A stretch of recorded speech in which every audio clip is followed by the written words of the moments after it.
Hello, hello, welcome on back to another episode of Labyronia RPG.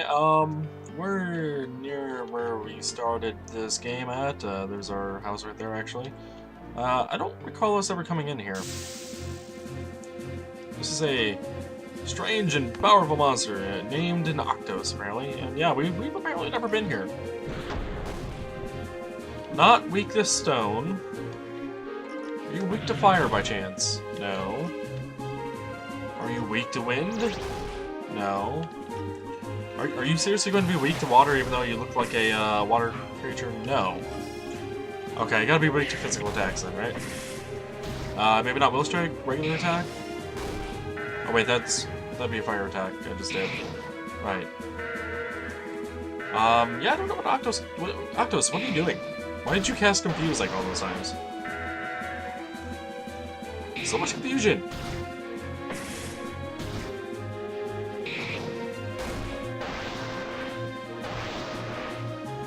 Now I'm blind and confused? I seriously can't do anything right now. As soon as my confusion wore off, he confused me again. I'm literally having to rely on me just kind of winning this through auto attacks.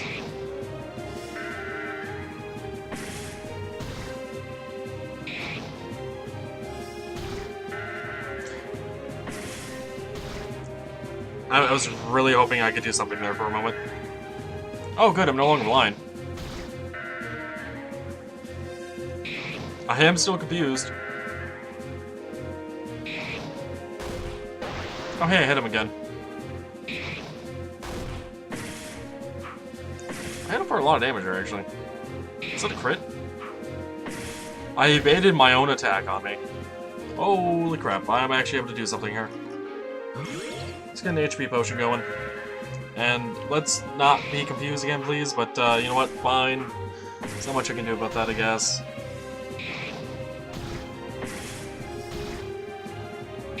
So, while this is actually going on, how was your guys' day?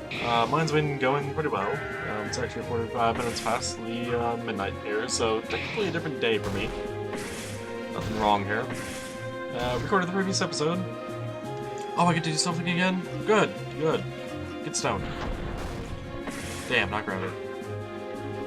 Fine. I will heal myself up again.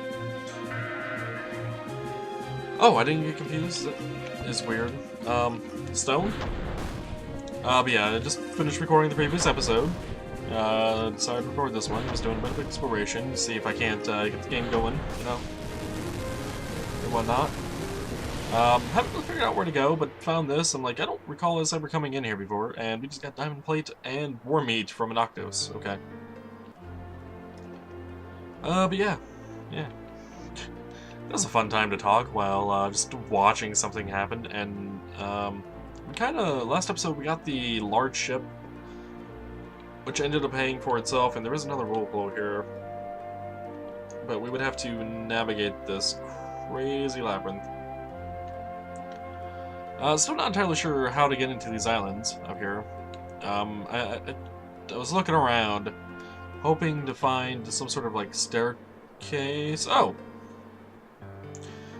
This makes sense.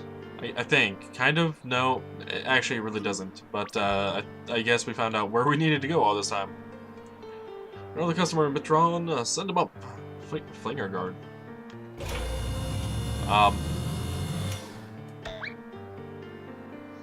Boing. Okay. It's a Cipher entrance, apparently. Cipher University.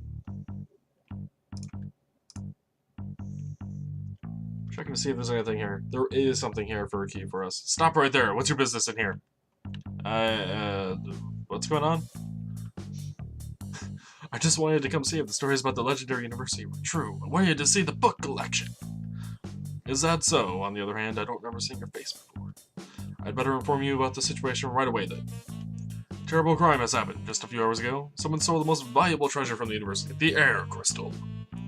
Oh, so this is where we get the air crystal from. I've been wondering this, and it's actually part of the reason why I hadn't been playing this game. I felt like I was stuck. I didn't know where to go. Excluding the previous episode, of course. Like that's why there was that gap there. No one should come or go before this case has been solved. Since you're clearly a new face, I'll make an exception with you. I need your name first. I'm Aries. Detective Stilt of Brightwing. Please don't disturb the investigation unless you have useful information. Actually, I'm a fan of crime stories. Would you mind if I tried to help you solve this crime? A fan? Alright then. Our main suspects are the scholars in third floor. According to initial investigation, there are most likely 2 people involved in this. Return to me once you've interrogated everyone thoroughly. Got it. Understood. There is a cube here.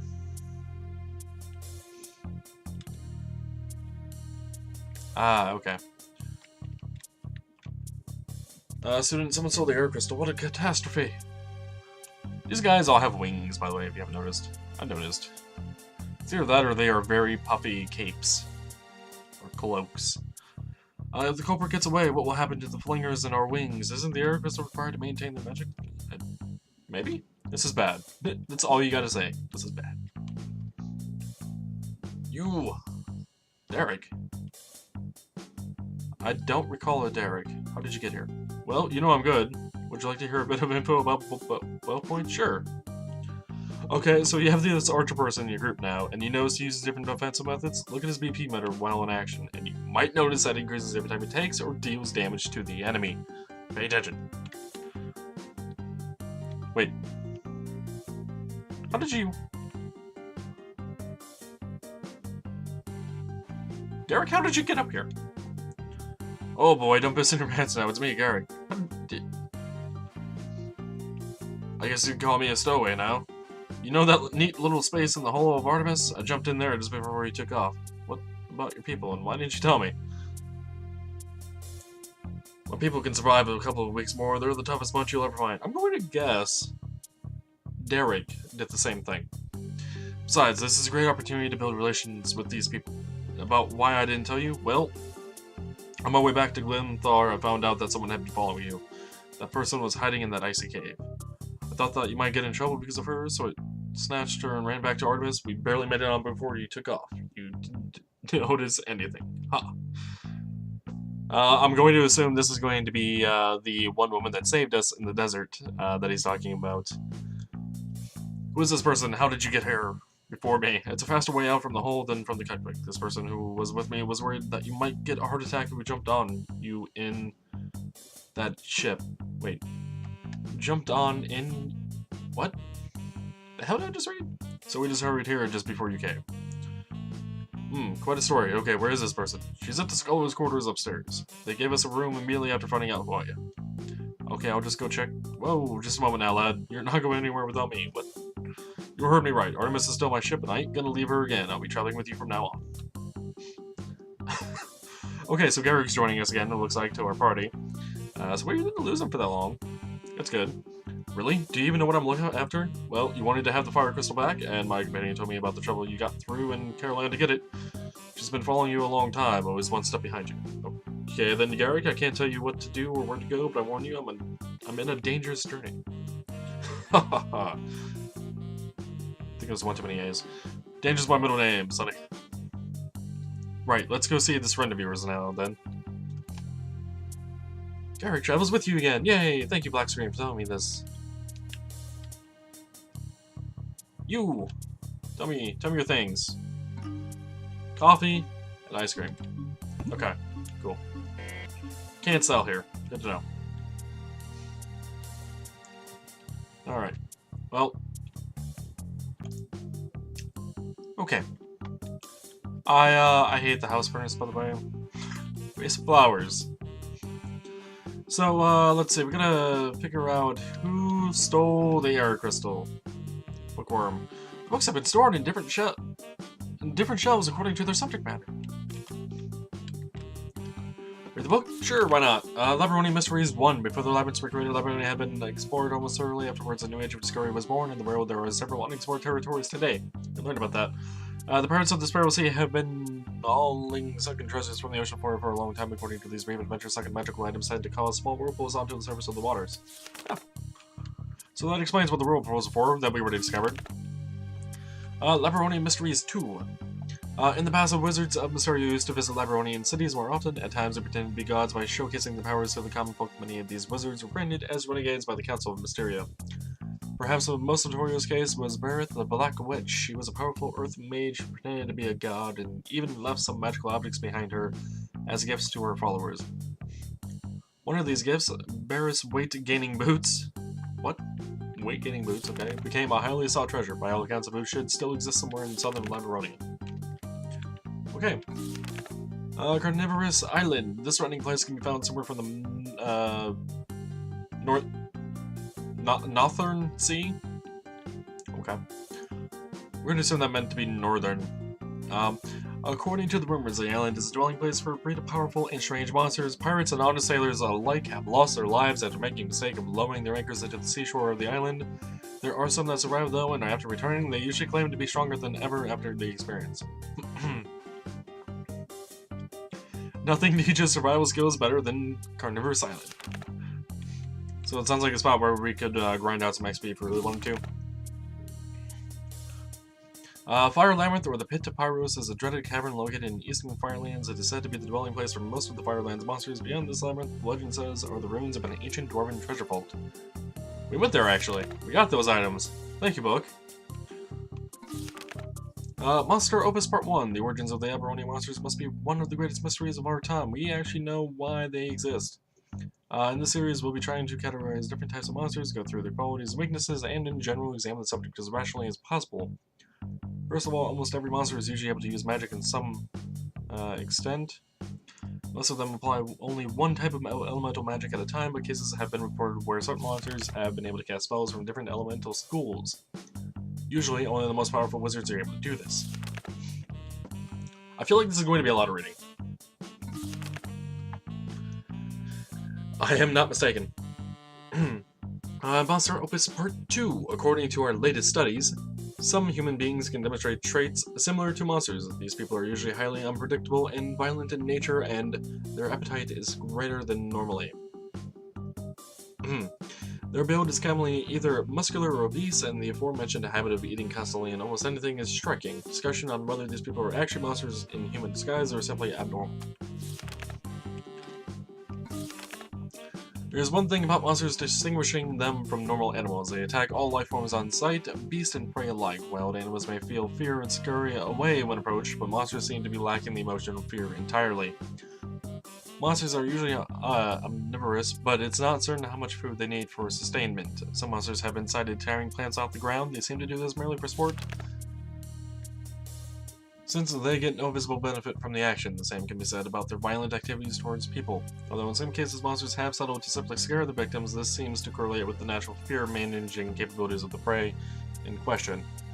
Less fear usually means a higher chance to survive the encounter with the monster.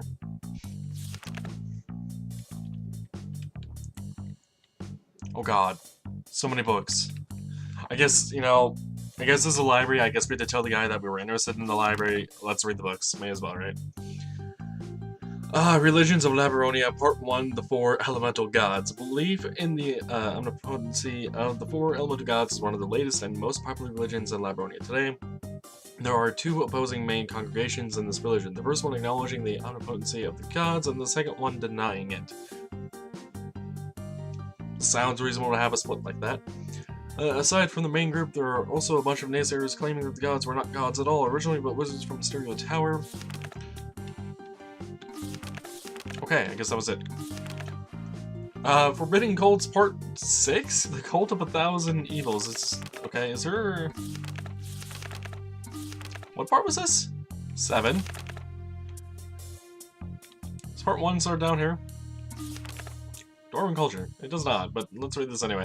The Dwarven race was inhabiting Labyronia hundreds of years ago. Dwarves were aligned with the element Earth, and their entire habitat was located underground or inside caves. Dwarves were master crafters, but all of their creations were built with practicality in mind. Their cities were small and their houses aesthetic. I don't know if they meant the aesthetics, like the visuals of something, or if that means something completely different. Very little was known about the Dwarven culture today. Most of their ruins are monster-infested. Some scholars are convinced that dwarves still exist in the Earth's depths. I can see that happening, actually. The Elves of Verdell. In the years of war preceding the forming of the Labyrinth, the Elves of Verdell were a lot more active concerning their communications with the outer world. After the Labyrinths were created, the forest transformed into a maze and most of the old partnerships were lost. The Elves turned inward, and during the years they began to dislike outsiders. The Elven Forest in Verdell is a dangerous place today. Unrecognized outsiders will be attacked with no questions or mercy.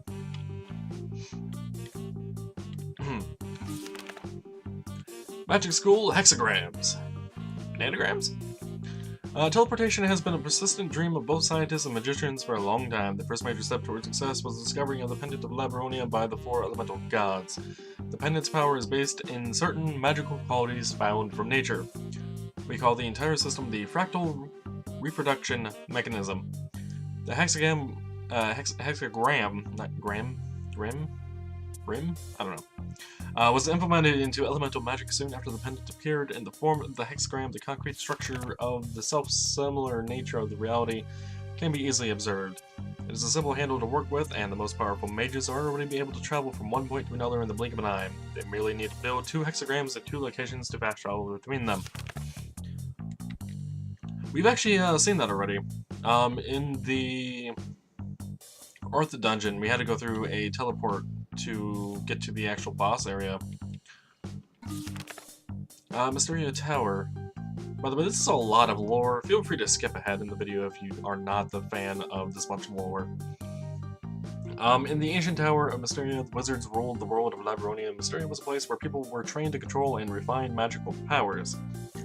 The original founder of Mysterio Tower is said to be Zimicon, the god of Earth. Later, he brought in other gods.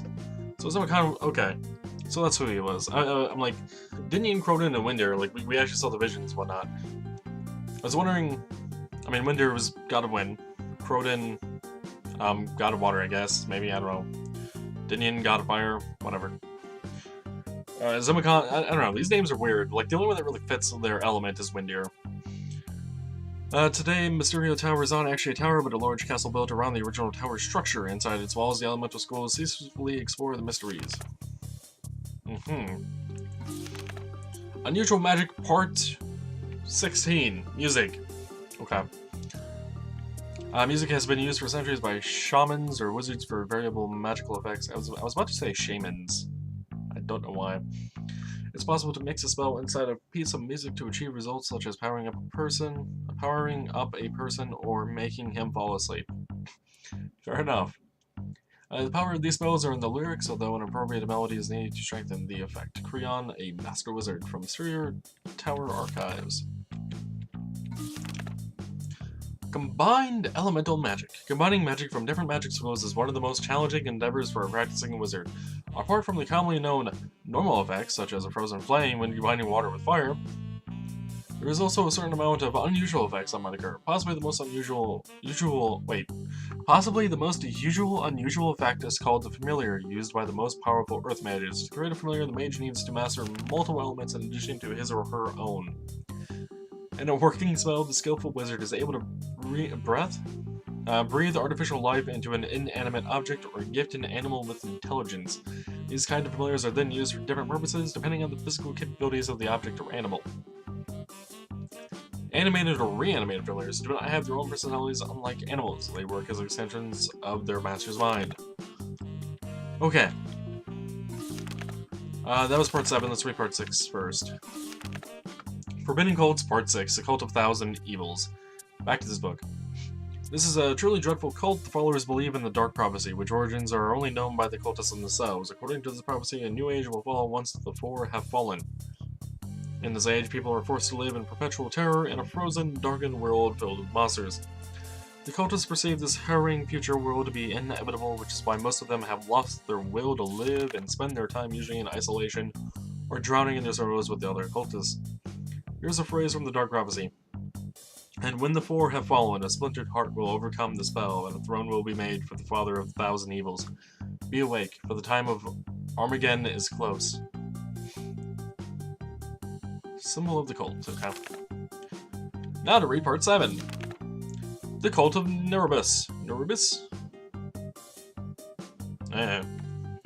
From time immemorial, the people of Labyronia have served different gods, spirits, and deities. One of the oldest, if not the oldest, established religion is called Luminosity. This religion consists of several congregations where people worship different aspects of the radiant god of luminosity, the source of light, Eli. We got the King of Eli recently, actually. That's interesting. So we find out who he is now. The cult of Anubis is probably the most unpredictable and violent division. Anubis is said to be the judgmental aspect of Eli, and its followers are fiercely dedicated to the cause. The cultists are constantly waiting for Judgment Day, the Great White Conflagration, set forth by a wrathful, angelic spirit called Anubis. It could be argued that the cult of Anubis is a religion based on fear, and anyone who dares not be afraid of their vision to coming events gets quickly persecuted by the cultists. Honestly, the whole Anubis thing kind of reminds me of the Egyptian god Anubis, who is more towards the whole, you know, war and death aspect.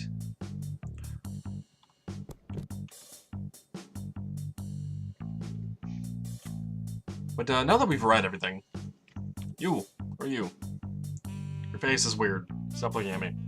I think I heard chanting from one of the rooms when the crystal was stolen. Do you know anything else? Nope.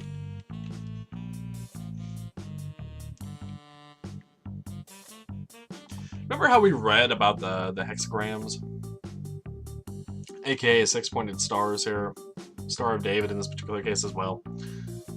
We're going to assume he did it for now. But you know what? We will take a look at all these people in the next episode. Simply because all that reading took way too long. And I need to take a quick break before I continue recording. Ooh, mirror. Oh, mirror doesn't do anything for me. Yeah, I hope you guys enjoyed. If you did, remember to leave a like and subscribe to the channel for more Labyronia RPG. And until next time, as always, take it easy.